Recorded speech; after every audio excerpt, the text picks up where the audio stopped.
दोस्तों, कहानी की शुरुआत होती है एक न्यूज रिपोर्टर को दिखाते हुए, जो कि बता रही थी कि लुइसियाना में जल्द ही एक बहुत बड़ा सैलाब आने वाला है। इसलिए सभी लोगों को अपने अपने घर खाली करने के लिए ऑर्डर दे दिए जाते हैं। इसके बाद हम एक कपल को देखते हैं जो इस खतरनाक तूफान में फंस गए थे। हवा बहुत तेज थी, साथ ही बारिश भी बहुत ज्यादा थी। इसलिए ये दोनों बचने के लिए एक पुराने से घर में पहुंच जाते हैं और उसके दरवाजे को कीलों की मदद से बंद कर देते हैं। लेकिन तभी इस घर का दूसरा दरवाजा अपने आप खुल जाता है और जब वो लड़का दोबारा उस दरवाजे को बंद करने के लिए जाता है तो वो अचानक से गायब हो जाता है। ये देखकर उसकी वाइफ बहुत घबरा जाती है और अपने हस्बैंड को आवाज देना शुरू कर देती है। लेकिन उसके हस्बैंड की जगह वहां पर एक खतरनाक मगरमच्छ आ जाता है, जो इस लड़की को अपना शिकार बनाने के लिए आगे बढ़ता है। और जब लड़की मगरमच्छ पर हमला करने की कोशिश करती है तो ये उसे खा जाता है।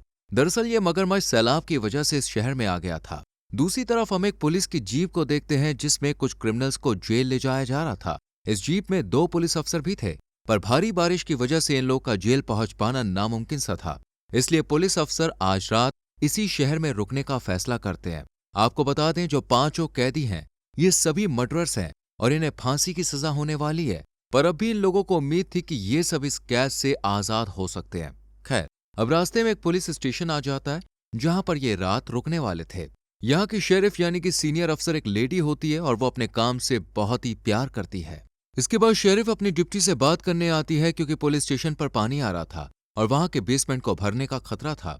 जिसके बाद एक दूसरा डिप्टी बेसमेंट का दरवाजा अच्छे से लॉक करने के लिए जाता है और फिर शेरिफ को बताता है कि कुछ कैदी थोड़ी देर में हमारे पुलिस स्टेशन में आने वाले हैं। ये सुनकर शेरिफ काफी परेशान हो जाती है। दरअसल पुलिस स्टेशन में इस वक्त ज्यादा पुलिस अफसर मौजूद नहीं थे और ऐसे में 5 कैदियों को संभालना थोड़ा मुश्किल हो सकता था। इसके बाद शेरिफ दोबारा डिप्टी को बेसमेंट से कुछ लाने के लिए भेजती है।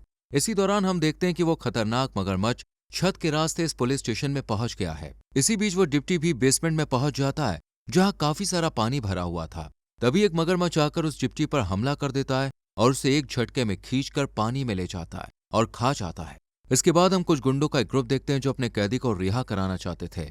वो उसी जीप में था जो पुलिस स्टेशन की तरफ जा रही थी। यहाँ इन लोगों ने अपने साथी को बचाने के लिए पूरा प्लान तैयार कर रखा था। लेकिन जब ये रास्ते में रुककर जीप का इंतजार कर रहे होते हैं तब जीप इनकी तरफ ना मुड़कर सीधी निकल जाती है, जिस वजह से ये लोग थोड़े परेशान हो जाते हैं। दरअसल इन्होंने सोचा था कि जैसे ही जीप मुड़ेगी ये उस पर हमला करके अपने साथी को बचा लेंगे।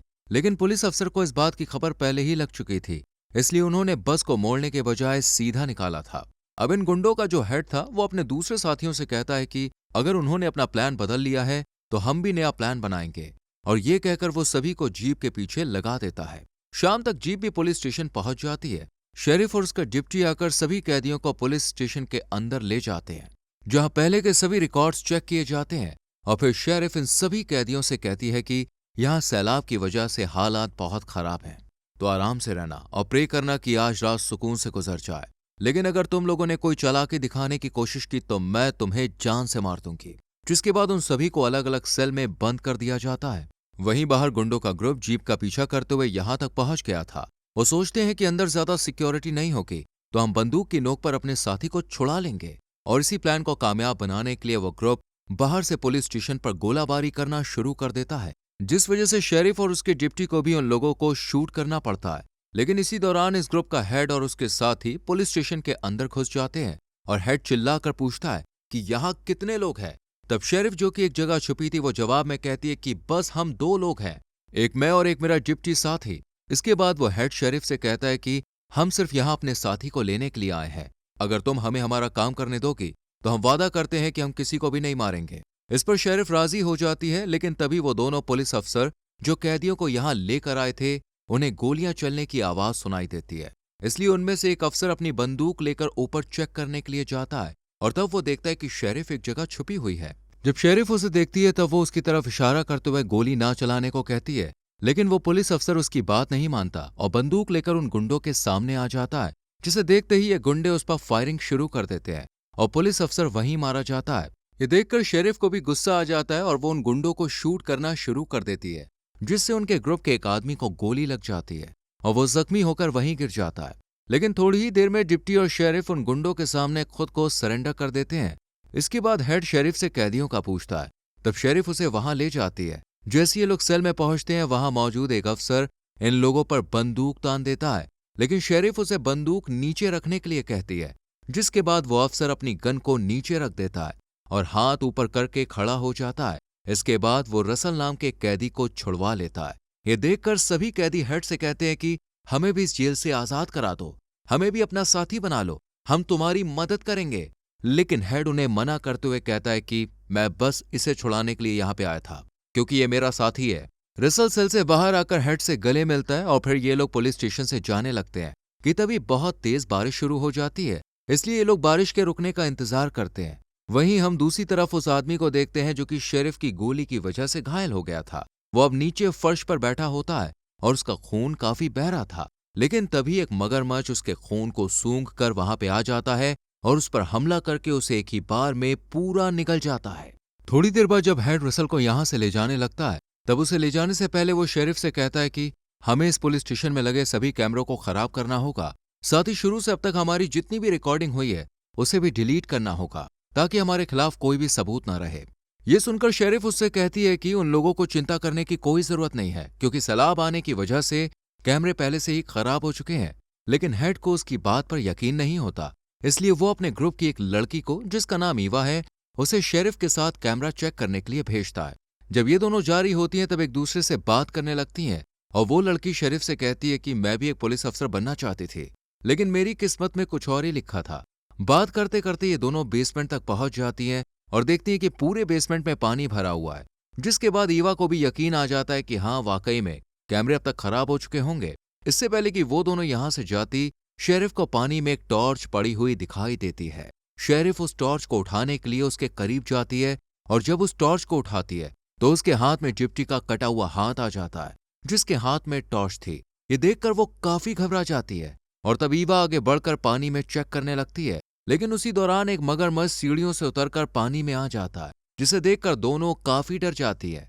ईवा के हाथ में बंदूक थी, लेकिन वो डर की वजह से सही टाइम पर शूट नहीं कर पाती, जिसके बाद मगरमच्छ आकर उस पर हमला कर देता है और वो भी मारी जाती है। ये देखकर शेरिफ बहुत घबरा जाती है और वो यहां से भागने की कोशिश करती है, लेकिन वो मगरमच्छ उसके आसपास ही था। वहीं पानी का लेवल भी अब बेसमेंट में बढ़ता जा रहा था। पानी में बहते हुए मगरमच्छ उसके पास आ जाता है, लेकिन शेरिफ जल्दी से उसे बाहर करके दरवाजा बंद कर लेती है। इधर गुंडों का हेड अपने घायल साथी को देखने के लिए बेसमेंट में जाता है, पर अब उसका साथी वहां पे नहीं था, क्योंकि उसे तो पहले ही मगरमच्छ खा चुका था। उसका बस कटा हुआ सर ही पानी में तैर रहा होता है। जैसे ही हेड आगे बढ़ता है तो उसे शेरिफ दिखाई देती है, जो कि बहुत ज्यादा डरी हुई थी। हेड उससे ईवा के बारे में पूछता है, तब शेरिफ उसे बताती है कि वो अब इस दुनिया में नहीं है। हेड उससे कहता है कि क्या उसे मगरमच्छ ने मार दिया। ये सुनकर शेरिफ हैरान होकर उससे पूछती है कि तुम्हें कैसे पता। तब वो शेरिफ को पानी में तैरते हुए एक मगरमच्छ को दिखाता है, जो कि अब सीढ़ियों से चढ़कर उनकी तरफ आ रहा था। ये देखकर दोनों जल्दी से अपनी जान बचाकर वहां से भागते हैं, लेकिन तभी मगरमच्छ हेड की टांग पकड़ लेता है और उसे खींचकर अपने साथ ले जाने लगता है। तब रसल आकर उसकी मदद करने की कोशिश करता है, लेकिन मगरमच्छ फिर भी हेड को अपने साथ पानी में ले जाता है, जिसके बाद रसल जल्दी से दरवाजा बंद कर लेता है और इनमें से एक कैदी सभी कैदियों को रिहा कर देता है, क्योंकि उसे डर था कि कहीं सभी को मगरमच्छ ना खा जाए।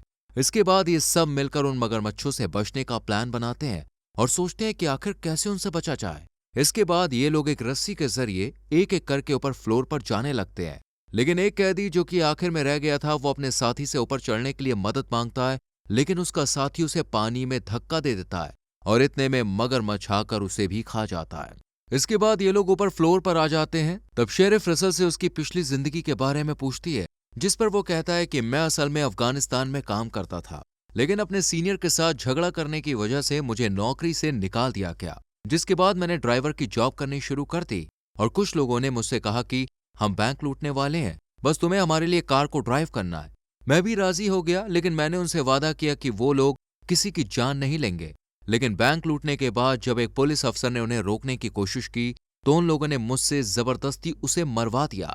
अभी ये दोनों बात कर ही रहे होते हैं कि इतने में मगरमच्छ एक कैदी पर हमला कर देता है, जिस वजह से वो घायल होकर नीचे गिर जाता है। तब शेरिफ और रसल मगरमच्छ को शूट करने लगते हैं। इसी बात का फायदा उठाकर दूसरा कैदी, जो एक सेल में बंद था और यहां से भागना चाहता था, वो सामने रखी बंदूक से एक पुलिस अफसर को मार देता है। वहीं दूसरी तरफ मगरमच्छ उस कैदी को खाने के बाद अब शेरिफ और रसल की तरफ बढ़ता है, लेकिन एक कैदी उसका ध्यान भटकाने की कोशिश करता है, लेकिन मगरमच्छ उसके साथ बाकी सभी कैदियों को भी खा जाता है और फिर शेरिफ और रसल की तरफ बढ़ने लगता है। लेकिन यहाँ हेड आ जाता है। जी हाँ, वो मरा नहीं था, बल्कि वो बच गया था। उसे देखकर रसल काफी खुश होता है। इसके बाद हेड उसे कहता है कि मैं शेरिफ को यहीं छोड़कर सिर्फ तुम्हें ही यहां से लेके जा सकता हूं, क्योंकि मेरे पास सिर्फ 2 ही स्पीड बोट हैं। ये सुनकर रसल भी जाने से मना कर देता है और इन दोनों में लड़ाई शुरू हो जाती है। दूसरी तरफ शेरिफ एक धमाका करती है जिससे मगरमच्छ तो मर जाता है, साथ ही हेड भी उसकी चपेट में आ जाता है और जलकर मर जाता है। इसके बाद शेरिफ और रसल स्पीड बोट के जरिए वहां से निकल जाते हैं और इसी के साथ ये मूवी यहीं खत्म हो जाती है। दोस्तों, कैसी लगी आपको इस मूवी की एक्सप्लेनेशन कमेंट सेक्शन में जरूर बताएं। वीडियो को लाइक और शेयर करें और चैनल को सब्सक्राइब करके बेल आइकॉन प्रेस करें, जिससे आने वाली वीडियोस आपसे मिस ना हो। मिलते हैं आपसे अगली वीडियो में। Till then, bye bye, take care.